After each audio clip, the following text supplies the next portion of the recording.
হে বন্ধুরা, আজকের ভিডিওটা হচ্ছে একটা রেসিপির ভিডিও, যেটা খুব অথেন্টিক একটা রেসিপি, বাঙালির খুবই প্রিয় মাটনের আলু দিয়ে পাতলা ঝোল। চলো দেখে নিই বানাতে কি কি লাগছে। নিয়ে নিয়েছি 750 গ্রাম মাংস মাটন, আর এখানে নিয়েছি দুটো মিডিয়াম সাইজের পেঁয়াজকে স্লাইস করে, আর এখানে নিয়েছি একটা টমেটো, আদা বাটা, রসুন বাটা। তো সঙ্গে নিয়ে নিয়েছি একটা মিডিয়াম সাইজের পেঁয়াজ আর কাঁচা লঙ্কাকে একসাথে বেটে। আমি এখানে দুটো পেঁয়াজকে কুচি করে আর একটা পেঁয়াজকে পেস্ট হিসাবে ইউজ করছি। নিয়ে নিয়েছি তেলে দেওয়ার জন্য গোটা গরম মশলা, এলাচ, দারচিনি এবং তেজপাতা, আর গুঁড়ো মশলা হিসেবে হলুদ গুঁড়ো আর লঙ্কা গুঁড়ো। 1 কাপ তেল নিয়ে নিয়েছি, যেটা আমি রান্নার সময় ইউজ করব। তো এখানে মাংসটাকে ম্যারিনেট করে নিচ্ছি, দেখো হলুদ গুঁড়ো আর সামান্য সর্ষের তেল দিয়ে। এটাকে ম্যারিনেট করে মোটামুটি আধা ঘন্টা মতন রেখে দিতে পারলে খুব ভালো হয়। তাই ভালো করে একদম মাংসটার সঙ্গে মিশিয়ে নিয়েছি। মাটনটার গায়ে ভালো করে তেল আর হলুদ দিয়ে মেখে আমি ওটাকে সরিয়ে রেখে দেবো। তো এখানে ম্যারিনেশনের প্রসেসটা দেখাচ্ছি। এবারে এটা মোটামুটি হয়ে গিয়েছে, এবার এটাকে ঢাকা দিয়ে আমি সরিয়ে রাখছি। আলু নিয়ে নিয়েছি 3টে, যেটা আমি হাফ হাফ করে কেটে নিয়েছি। এরপরে কড়াটা বেশ ভালো করে গরম করে সেই 1 কাপ তেলটা ঢেলে দিলাম, যেটা আমি ইনগ্রেডিয়েন্টস দেখানোর সময় দেখাচ্ছিলাম। তো এই 1 কাপ তেলের মধ্যে এবার তেলটা ভালো করে গরম হলে তাতে দিয়ে দিচ্ছি তেজপাতা আর যে গোটা গরম মশলাগুলো ছিল সেটা, যেরকম এলাচ আর দারচিনি। এলাচটাকে ফাটিয়ে দিয়েছি, তাতে ফ্লেভারটা আরও ভালো আসে, আর দারচিনি তো রয়েইছে। মোটামুটি গরম মশলার অ্যারোমাটা যখন বেরিয়ে আসবে তখন কিন্তু আমি অ্যাড করে নিচ্ছি পেঁয়াজের স্লাইসগুলো। যে দুটো মিডিয়াম সাইজের পেঁয়াজকে আমি স্লাইস করে রেখেছিলাম সেইটা আমি দিয়ে দিলাম। পেঁয়াজটাকে এবার আমি কিন্তু বেশ লালচে করে ভেজে নেব, কারণ এই লালচে করে পেঁয়াজটা ভাজার জন্য কিন্তু মাংসের কালারটা অনেক সুন্দর আসে। তো পেঁয়াজটাকে আমি এখন ভাজছি। এখন আমি পেঁয়াজটাকে মোটামুটি 5 থেকে 7 মিনিটের জন্য ভেজে নেব। এবারে দেখো বেশ লাল করে পেঁয়াজটা ভাজার পরে আমি কিন্তু এখানে দিয়ে দিলাম টমেটো কুচিগুলো। টমেটোটা দিয়ে একবার ভালো করে নাড়তে হবে। দেন মোটামুটি টমেটোটা মজে আসার পরে কিন্তু আমি অ্যাড করে নিচ্ছি রসুন বাটা,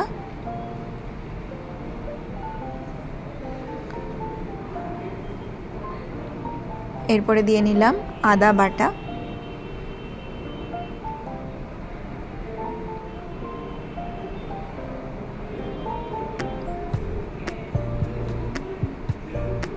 এবার পুরো ব্যাপারটাকে খুব ভালো করে কষাতে হবে, যাতে আদা রসুনের কাঁচা গন্ধটা না থাকে। তো সেই পর্যায় অবধি কষিয়ে নিতে হবে আমাদের।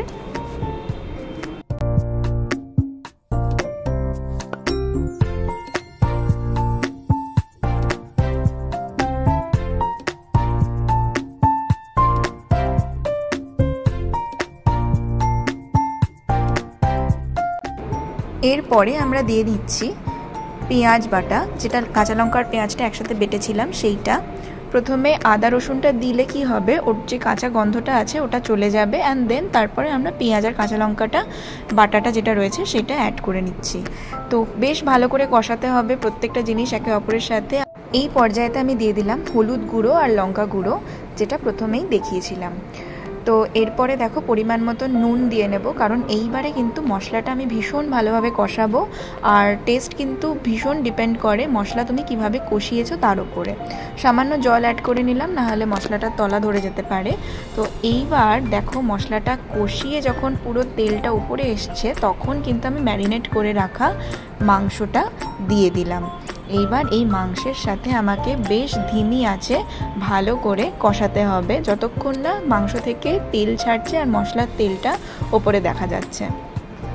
তো ঢাকা দিয়ে দিলাম মোটামুটি 10 মিনিটের জন্য। এবার 10 মিনিট বাদে ঢাকা তুলে যেই ব্যাপারটা দেখতে পারছো তোমরা, যে তেলটা বেশ উপরের দিকে চলে এসছে, মাটনের কালার চেঞ্জ হতে শুরু করে দিয়েছে। তো এইভাবে বুঝতে হবে যে ধীরে ধীরে করে কিন্তু কষিয়ে কষিয়ে ওটাকে কুক করতে হবে। ডেফিনেটলি প্রেশার কুকারে দেওয়া হবে, কিন্তু তার আগে কষাতেও হবে বেশ কিছুক্ষণ ধরে। এরপরে 15 মিনিটের জন্য আমি ঢাকনা দিয়ে দিয়েছিলাম। তারপরে ঢাকনা তুলতেই দেখতে পাচ্ছ রঙটা পুরোপুরি বদলে গেছে, একদম মারুন একটা টোন চলে এসছে। তো পুরো তেলটা উপরে চলে এসছে, আর কষানো কিন্তু প্রসেস অলমোস্ট ডান বলতে পারো। একদম ভালো মতন এরকমভাবে সময় দিয়ে নেড়ে নেড়ে কষিয়ে ঢাকা দিয়ে দিয়ে কিন্তু কষানো হলো।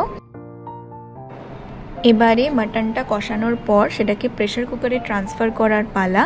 একটু বুঝে নিতে হবে যে কোন পর্যায়ে অবধি কষানোটা কমপ্লিট করে দেন ওটাকে প্রেসার কুকারে দিতে হবে।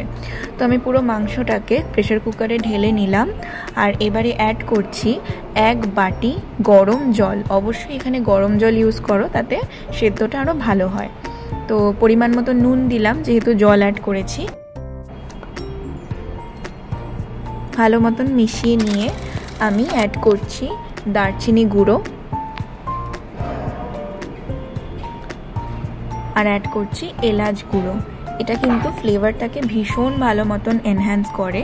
অনেকে গরম মশলা ইউজ করে, বাট আমার মায়ের এটা টেকনিক যে গরম মশলা নয়, শুধুমাত্র দারচিনি আর এলাচের গুঁড়ো ইউজ করলে আরও ভালোভাবে টেস্টটাকে বাড়িয়ে দেয়। তো এখানে আমি ভেজে তুলে রেখেছিলাম যে আলুর টুকরোগুলো, সেগুলো দিয়ে দিলাম প্রেসার কুকারে।